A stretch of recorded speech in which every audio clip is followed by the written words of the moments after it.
Continuamos entonces con nuestra mesa, que es Desafíos cotidianos en la vacunación, ¿cómo respondemos? Hablará la doctora María del Maire Juárez en primer lugar, el doctor Pablo Bombey y la doctora Cecilia Parente. La doctora primero.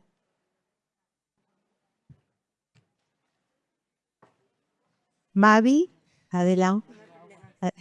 En primer lugar, María del Valle Juárez. Desorientadísima. Mavi Juárez es médica pediatra epidemióloga, magíster en salud pública, presidenta de la Subcomisión de Epidemiología de la Sociedad Argentina de Pediatría y médica de planta de epidemiología del Hospital de Niños Ricardo Gutiérrez. Adelante. ¿Cómo están? Muchas gracias por la invitación y es lindo estar rodeado de gente amiga. Así que me dieron un desafío. Hoy están todos con los tiempos obsesionados, pero les quiero decir que nosotros tenemos 7 minutos para tratar de contarles algo. Así que un poco vamos a hablar sobre neumococo. La idea era hacerlo un poco interactivo, pero no tengan miedo, no les vamos a hacer escanear ningún QR, nada, sino tratar de tener preguntas tal vez disparadoras de lo que nos pasa todos los días en la práctica diaria sobre neumococo. Entonces yo, por ejemplo, en un centro de salud en Santa Fe, la madre era un lactante de 12 meses con antecedentes de 2 dosis de vacuna de 13 serotipos, a los 2 y 4 meses le consulta por el refuerzo de neumococo de su hijo. Tiene disponible en el vacunatorio vacuna de 20 serotipos. ¿Y usted qué hace? Entonces, ¿reinicia el esquema? Ay, amo. No pensé que iba a funcionar tan bien. Le envía a otro vacunatorio que todavía cuente con vacuna de 13 serotipos. ¡Qué cancheras! Le indica entonces el refuerzo con vacuna. Escucharon, ¿no? Entonces, bueno, nada, ustedes ya lo saben, pero la realidad es que nosotros teníamos este lineamiento es del año 2011, se inició la vacuna contra neumococo en el año 2012, un esquema de 2+1 que se hizo la transición y a partir de ahora ustedes se encuentran que en los vacunatorios tenemos disponible probablemente de 13 serotipos en algunos lugares, otros lugares que solamente tienen 20, entonces es un poco ver cómo teníamos que hacer este manejo. La realidad es que es muy fácil. Nosotros si no tenemos más 13, usamos 20 para el lugar a donde teníamos que usar la 13, no hay ningún problema. Si iniciamos entonces con la vacuna 20. La que tenemos en el vacunatorio es la mejor vacuna que le podemos dar, ¿sí? Lo que tenemos que hacer es que la gente no se vaya a otro lado ni espere para otra vacuna. Ese es uno de los conceptos. Después, durante la transición y coexistencia de estas dos vacunas, vamos a usar, si nosotros tenemos que elegir en algún momento por una cuestión de salud pública, vamos a tratar de usar la de 20 serotipos para los chicos que tengan factores de riesgo de enfermedad neumocóxica invasiva. Si las tenemos igual, le damos para todos. Entonces, cuando ya no esté disponible la 13, inician o completan el esquema con 20. Ese fue fácil. Ahora vamos con los adultos. ¡Ja! No les gustó tanto. Bueno. Adulto de 78 años que recibió esquema secuencial, recibió vacuna de 13 serotipos y de 23 a los 70 años. Hace 8 años recibió un esquema secuencial. Consulta porque el clínico lo envió al vacunatorio a que se fijen si le falta algo, que es la típica. Respecto a su protección contra neumococo, entonces usted le indica que debe recibir una dosis de vacuna de 20 serotipos, pero le pide que vuelva a su médico para que le dé la orden. Debe recibir una dosis de 20 serotipos y se la aplica sin orden porque es parte del calendario nacional. Le dice que se quede tranquilo, que ella recibió demasiadas vacunas y que no necesita nada más. Entonces, spoiler alert, en realidad sí tenía que recibir vacunas, de 20 serotipos. Acá lo único que tenemos que tener en cuenta, ¿sí?, es el tiempo que pasó. Entonces, ¿qué vacunas recibió antes? Ahí yo les había dicho el secuencial, o sea, recibió las dos. Y también le vamos a preguntar cuándo recibió la última dosis que haya recibido de neumococo, ¿sí? De acuerdo a la respuesta que nos den de esas dos preguntas, si recibió o de 23 serotipos o, ahí está señalado el O, de 13, entonces va a pasar un año y ya le tengo que aplicar la de 20 serotipos. Si recibió los dos, o sea, el esquema secuencial, lo que puedo hacer es esperar un poco más. Tengo que esperar un poco más para no generar interferencia, etc. Entonces, a los 5 años le doy la vacuna de 20. Hasta ahora estamos bien, ¿no? Fácil. Era más difícil a veces leer el cuadro.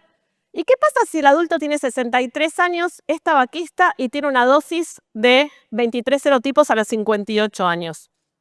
Y acá un poco la foto es para que cuando nosotros hablamos de adultos, no estamos hablando de viejitos con bastón, que es como nosotros siempre los mostrábamos, ¿sí? Son personas, somos la mayoría de los que estamos acá, sí, somos adultos. Un tabaquista es un tipo que vemos ahí en la plaza fumando de esta manera, o sea, no esperemos a un viejito para pensar en la vacuna de neumococo. Entonces, le dice que se quede tranquilo, que el ser tabaquista no lo hace parte de un grupo de mayor riesgo de enfermedad neumocóxica invasiva. Le dice que actualmente cuenta con una vacuna de mayor valencia, pero que si ya recibió alguna vacuna contra neumococo, está cubierto.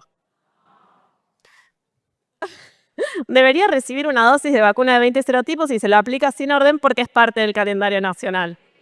Perfecto. Entonces, simplemente para recordarles cuáles son las personas que tienen riesgo aumentado de enfermedad neumocóxica invasiva. Entonces, recuerden, el tabaquismo per se ya lo pone en mayor riesgo. De nuevo, siempre preguntar qué vacunas recibió antes y cuándo las recibió. En este caso, si recibió una o la otra, al año tiene que recibir vacuna de 20 serotipos, ¿sí? La cuestión acá, lo que tengo que ver también es que es una persona que es parte del grupo de riesgo, ¿sí? Pero que debe recibir una vacuna de 20 serotipos solo si pasó los 65 años. Esta es la única que tiene trampa, ¿sí? Entonces, cuando es parte de este grupo con mayor riesgo, si tiene el esquema secuencial aplicado, lo voy a empezar a pensar como ya persona mayor de 65 años, recién ahí voy a pensar la vacuna 20, ¿sí? ¿Hasta ahí vamos bien?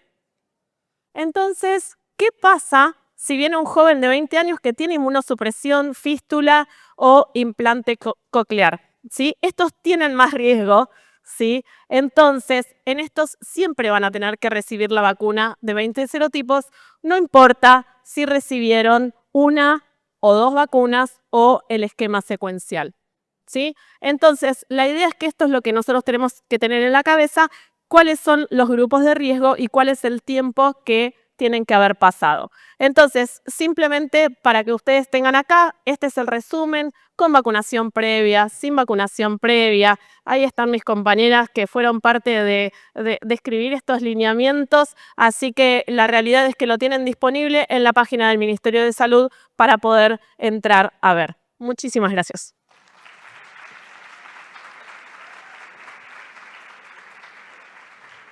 Bueno, a continuación seguimos con la presentación del doctor Pablo Bombeí, que es médico infectólogo, jefe de infectología del CEMIC, miembro de la Comisión de Vacunas de SADI, miembro del Departamento Científico de la Fundación Vacunar e integrante del Grupo Técnico Asesor de Inmunizaciones de OPS. Adelante, Pablo. Bueno, si podemos pasarla, acá no la puedo pasar yo, el primer slide, ¿se lo pueden pasar de allá?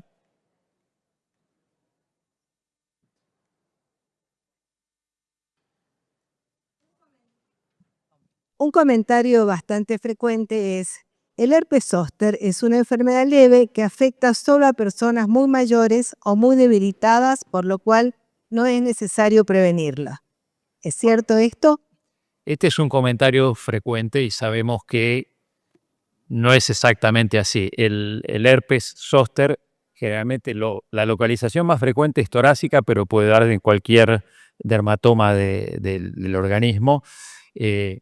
lo más común es el dolor, pero muchas veces en el 74% de los casos el dolor aparece 2 o 3 días después y eso muchas veces conlleva múltiples estudios, inclusive tomografías, etcétera, etcétera, hasta que aparece la erupción característica 2 o 3 días después. No siempre es el dolor, muchas veces puede ser disestesia, salodinia, equivalentes de dolor. Y luego cuando aparecen las lesiones características, son las lesiones eritematosas o maculares, papulares, luego las vesículas, pústulas. Todo esto en el inmunocomprometido es peor, es más extenso, dura más tiempo y eso lo vemos en ese tipo de pacientes y a veces da síntomas sistémicos. Entonces, lo primero, no es una enfermedad que consideremos leve y el diagnóstico habitualmente es clínico, aunque si uno tiene dudas puede escarificar una de las vesículas y tomar muestra para hacer una PCR. Lo que más nos preocupa son las complicaciones que tienen que ver muchas veces con el herpes zóster oftálmico, el compromiso del quinto par. Esto puede ir desde una conjuntivitis hasta la ceguera. Esto requiere la acción rápida y en la interconsulta con un oftalmólogo. El tratamiento antiviral puede reducir el daño ocular que se puede generar y además se puede asociar a angeitis cerebral, etc. El compromiso del séptimo par, parecia, síndrome de Ramsay-Hunt, hipogeusia, hipoacusia, otalgia, etc. El herpes zóster diseminado que se ve en personas muy debilitadas y que parece una varicela y que conlleva una mortalidad que puede llegar hasta el 10%. Y las complicaciones que estamos viendo o reconociendo cada vez más son las complicaciones del sistema nervioso central que van desde encefalitis, meningitis, mielitis transversa, síndrome de Guillain-Barré. Por ejemplo, los accidentes cerebrovasculares, particularmente después de un herpes zóster oftálmico, en los siguientes 5 a 12 semanas aumenta 3 veces. Y esto está también demostrado en un adulto, por ejemplo, con encefalitis, uno de los virus a buscar, aunque no haya ninguna manifestación en piel, es el herpes zóster. Pero lo más frecuente es el dolor. No solo el dolor agudo, como yo les dije recién, sino la neuralgia posherpética, que se define como el dolor que dura durante más allá de los 3 meses de la aparición del rash. Y realmente es un dolor muy, muy difícil de manejar y que puede durar meses, años o inclusive para el resto de la vida. Bueno, otra pregunta frecuente es: ¿qué relación causal hay entre el herpes zóster y la demencia? ¿La vacuna para zóster podría prevenir la demencia? Bueno, esto se comentó también hoy a la mañana. No hay una evidencia clara que diga que cualquier herpes zóster puede asociarse a demencia, pero sí hay muchos datos de una fuerte asociación entre el herpes zóster ocular y el desarrollo de demencia posterior. Y también hay datos de que la vacunación que evitaría el desarrollo de herpes zóster podría disminuir el riesgo de demencia incidente. Todo esto podría respaldar una posible relación causal entre la reactivación del virus de varicela zóster y la neurodegeneración. Todo esto son evidencias emergentes que se tienen que consolidar, pero bueno, sería otro de los elementos por los cuales uno podría decir, no siempre es una enfermedad, o digamos, aquel primer enunciado que mucha gente dice, yo no me vacuno porque es una enfermedad leve. Bueno, no siempre es leve y se está viendo que puede tener algunas consecuencias a largo plazo más graves. Bueno, ¿la vacuna contra el herpes zóster puede prevenir la enfermedad producida por el herpes tipo simplex 1 o 2? Bueno, esta es una pregunta muy frecuente en el consultorio. No sé los que ven adultos si les pasa, pero es muy frecuente. La gente que tiene herpes simplex recurrente, genital, por ejemplo, que busca desesperadamente alternativas, escucha acerca de la vacuna de herpes zóster y viene a consultar. La respuesta yo le digo, lamentablemente no, ojalá. Son herpes que pertenecen a la misma familia, herpes viridae, su familia alfa herpes virinae, que está compuesta por el herpes simplex 1, el 2 y el varicela zóster, pero el antígeno que contiene la vacuna de herpes zóster, que es la vacuna Shingrix, tiene la glicoproteína E del virus de varicela zóster combinada con un adyuvante muy potente que es el AS01B, que aumenta la respuesta inmune, pero que las glicoproteínas que tienen el herpes simplex 1 y 2 son distintas y no se ha visto una protección cruzada significativa. A veces el paciente llega al consultorio con un relato dice, yo tuve un herpes zóster o tuve un herpes simplex. A veces para el médico es difícil saber en base al relato, porque a lo mejor fueron 2 episodios. El zóster puede tener a veces más de una o 2 recurrencias. Entonces ahí es más difícil de establecer si lo que tuvo es un simplex o un zóster. Se puede hacer o pedirle que se tome una muestra cuando a una reactivación, pero a veces es difícil esto. Acá este es un caso clínico. Tenemos un paciente que consulta luego de 2 años de padecer neuralgia posherpética, por la que recibió múltiples tratamientos y efectuó consultas con especialistas en dolor. Quiere saber si la vacuna puede mejorar la neuralgia posherpética. Bueno, esta es una paciente de 78 años que vino al consultorio desesperada por lo que yo le decía antes, la neuralgia posherpética. Dolor desde hace 2 años, dolor intercostal que no la deja dormir.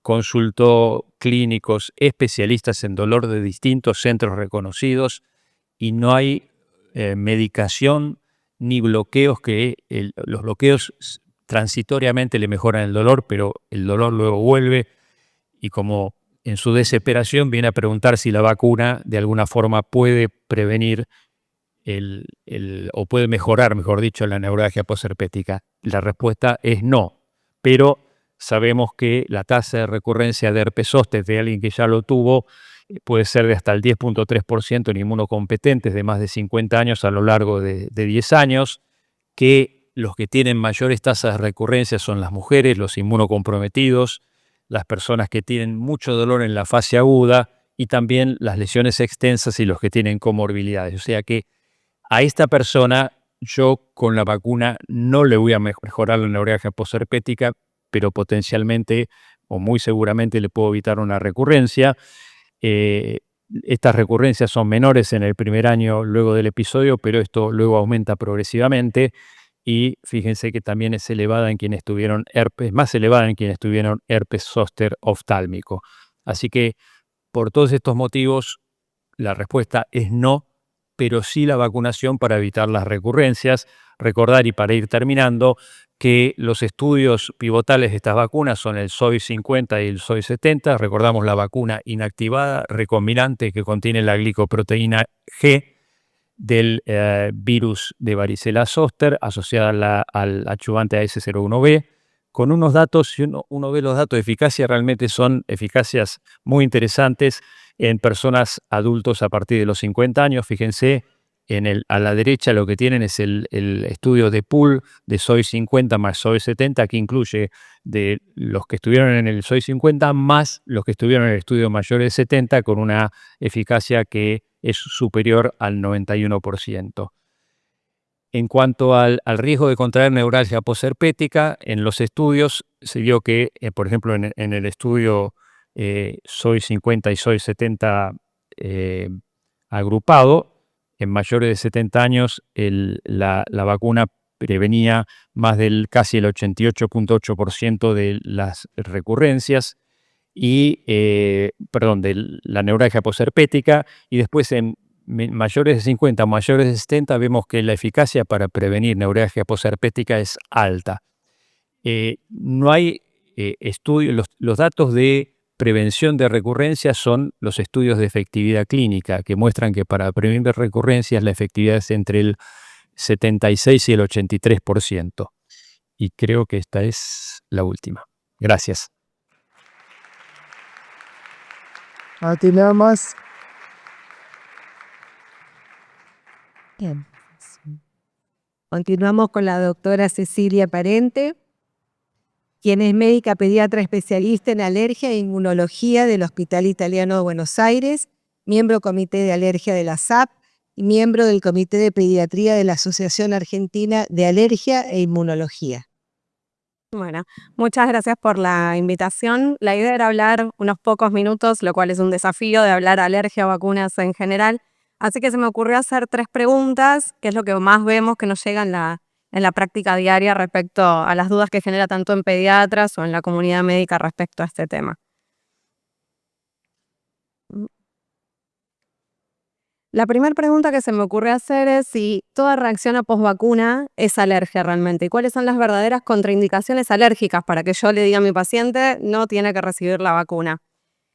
Y lo que se ve es que la probabilidad de que mi paciente haga una alergia a la vacuna es realmente baja. En todos los estudios se sabe que de 1 millón de personas que se vacunan, una sola va a tener una reacción alérgica. Y dentro de ese tipo de reacciones alérgicas que puede tener, una anafilaxia es aún menor.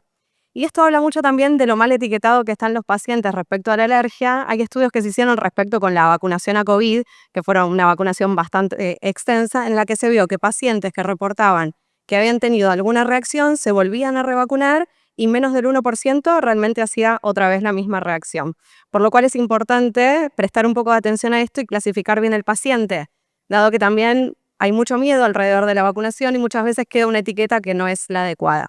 Si las vamos a dividir a las reacciones, vamos a tener las reacciones que hacen inmediato a la vacunación en menos de 2 horas o las que son retardadas. ¿Qué me puede generar una alergia en cuanto a una vacuna? Puede ser el ingrediente activo, pueden ser los adyuvantes, pueden ser los estabilizantes, los conservantes y también componentes trazas, que esto se ve también en pacientes que tienen alergia al látex. Dentro de las reacciones inmediatas, lo más frecuentes son las IgE mediadas, que lo más frecuente que se ve es a excipientes, no al antígeno generalmente de la vacuna. Después tenemos las que no son IgE mediadas, como por ejemplo activación de complemento, y después tenemos reacciones inmediatas que son no inmunes, que esto es lo que a mí me gustaría remarcar, que hay que hacer una diferencia bien grande entre lo que es una anafilaxia, que es una reacción alérgica grave, potencialmente fatal, IgE mediada, y lo que es la respuesta relacionada al estrés por la vacunación y un síncope vasovagal. ¿Cuál va a ser la diferencia entre estos 3 escenarios? Es que la anafilaxia es una reacción que va a ocurrir en menos de 1 hora de cuando recibió la vacunación. Las que son por estrés o inmunización, el estrés en inmunización, generalmente suelen aparecer 5 minutos antes a empezar con la vacunación. Y el síncope vasovagal puede ser antes, después o durante. En cuanto a lo que yo voy a observar a nivel cutáneo, las anafilaxias dan enrojecimiento, urticaria, angedema, mientras que el estrés por inmunización suele ser un paciente que está pálido, sudoroso, al igual que en un síncope vasovagal. Ahora, si vamos a hablar de los parámetros cardiovasculares, una anafilaxia siempre me va a dar frecuencia cardíaca aumentada y una hipotensión, mientras que en estrés por inmunización va a estar aumentada la frecuencia cardíaca, va a estar hipertenso, y en un síncope vasovagal, como todos sabemos, va a haber disminución de la frecuencia cardíaca y hipotensión. Y dentro de las reacciones tardías a las vacunas, esto es lo más frecuentemente que vemos en el consultorio. Tenemos las que son, no sé cómo volver para atrás, ahí está. Tenemos las que son locales, que generalmente no son por alergia, sino que está dado por la forma en la que fue aplicada la vacunación. Sabemos que cuanto más profunda es, menos tipo de reacción de este tipo observamos, y también porque lo que estamos colocando es un factor externo al cuerpo y es una reacción inflamatoria inespecífica.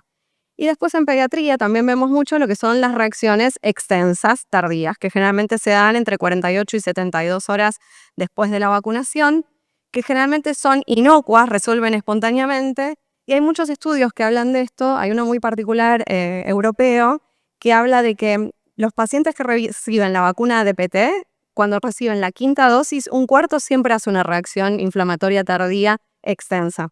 Así que es frecuente que lo veamos. Ahora, el segundo punto que me pareció importante para la práctica es lo típico que viene a la consulta el paciente y el padre me dice que el niño es alérgico a una vacuna, pero no sabe qué vacuna es, no sabe cómo fue la reacción, no tenemos mucha información, ¿sí? Tampoco fue que se hizo, no sé, algún reporte, algún efecto adverso. Y acá es donde viene realmente el desafío para nosotros. Lo primero que tenemos que hacer, como todo médico, es hacer bien una anamnesis, la historia clínica, pensar cuáles son mis sospechosos. ¿Es un paciente que ya tiene antecedentes de alergia? ¿Tiene alergia a algún alimento? ¿Es un paciente que tiene alergia al látex? ¿Ya le pasó con alguna otra vacuna? ¿La reacción que tuvo es realmente una reacción IgE mediada o es otro tipo de reacción? ¿El paciente hizo una anafilaxia o tuvo algún otro tipo de reacción con alguna otra vacuna o fue solo con esta? ¿Sí? Porque esto me va a orientar un poco cuáles van a ser mis sospechosos, si va a ser un excipiente, si estoy pensando en el antígeno de la vacuna o puntualmente qué elemento fue. Y otra cosa siempre es tratar de evaluar el riesgo-beneficio. El paciente, está bien, hizo una anafilaxia, lo confirmamos. ¿Le voy a tener que dar otra dosis de esta vacuna? ¿Tiene componentes comunes? ¿Voy a tener que estudiarlo, profundizar en esto? Y ahí lo que me parece importante como para dejar en concepto, hay un algoritmo que es, yo primero preguntarme, ¿mi paciente es la primera vez que va a recibir esta vacuna? Por ejemplo, sí, la respuesta es sí. La vacuna, ¿tuvo alguna reacción él alérgica, alguna anafilaxia con alguna vacuna previa? Si no, perfecto, se vacuna como siempre. ¿Tiene el antecedente de haber hecho alguna reacción alérgica, algún excipiente? Si la respuesta es sí, ahí me cuestionó. ¿Volvió a exponerse ese excipiente? Si se expuso y no le pasó nada, se vacuna como siempre. Ahora, si no se expuso nunca, este es un paciente que es para derivar alergia, para estudiarse. Ahora, ¿qué pasa si la vacuna no es la primera vez que la recibe? Ya recibió otra dosis previa. Si en la dosis previa no pasó nada con esa misma vacuna, se puede vacunar como siempre. Ahora, ¿qué pasa si hizo alguna reacción que no es una anafilaxia, que hizo una urticaria, que hizo angioedema, todos tardíos, algún síntoma sistémico tardío que no requirió internación ni ninguna medida de control grave, o síntomas que fueron subjetivos? En ese tipo de pacientes, si mi paciente hizo una urticaria o un angioedema que fue tardío o síntomas sistémicos que pudieron resolver con la administración de antihistamínico, este es un paciente que yo podría premedicarlo para volver a vacunarlo. Ahora, ¿qué pasa con el paciente? Si el paciente sí tiene el antecedente de haber hecho una anafilaxia, ese es un paciente que es el que vamos a tener que estudiar en alergia. Y la verdad que la anafilaxia para nosotros en alergia es una contraindicación que no es tan absoluta porque siempre volvemos a evaluar lo mismo, el riesgo-beneficio. Nosotros tenemos formas de estudiarlo y hacer lo que se llama una desensibilización para aplicársela de todos modos. Cuando nos llega a nosotros el paciente en alergia, por ahí esto es un poco más específico para el resto, pero para que sepan lo que hacemos del otro lado, siempre lo que hacemos en una primera instancia es hacer un prick test con la vacuna, ¿sí? Sin dilución. Lo que hacemos es apoyamos una gotita de la vacuna sobre la piel, se usa una lanceta que lo que hace es empujar la gotita epicutánea y esperamos 15 a 20 minutos a ver si hay alguna reacción, alguna pápula. Si nos da negativo, lo que hacemos es pasar a pruebas intradérmicas como la PPD, que empezamos con unas que hacemos la dilución de la vacuna 1 en 100 y si es negativo, pasamos a una dilución de 1 en 10. En los pacientes que nos da positivo, tenemos una forma nosotros controlada en hospital de día de administrársela de igual forma, haciéndola fraccionada y siempre empezamos con una dilución de 1 en 10 y le pasamos 0,5, después pasamos una dilución entera a 0,1, 0,15 y 0,2 de la vacuna hasta aplicársela. Siempre obviamente controlado, esto cada media hora y evaluando si tiene algún tipo de sintomatología, ¿sí? Esto lo que va a hacer es darme una desensibilización transitoria en mi paciente, lo que no dice que si yo le vuelvo a aplicar la vacuna de una, va a volver a hacer una anafilaxia, porque puede pasar, porque esto es transitorio en ese momento, ¿sí?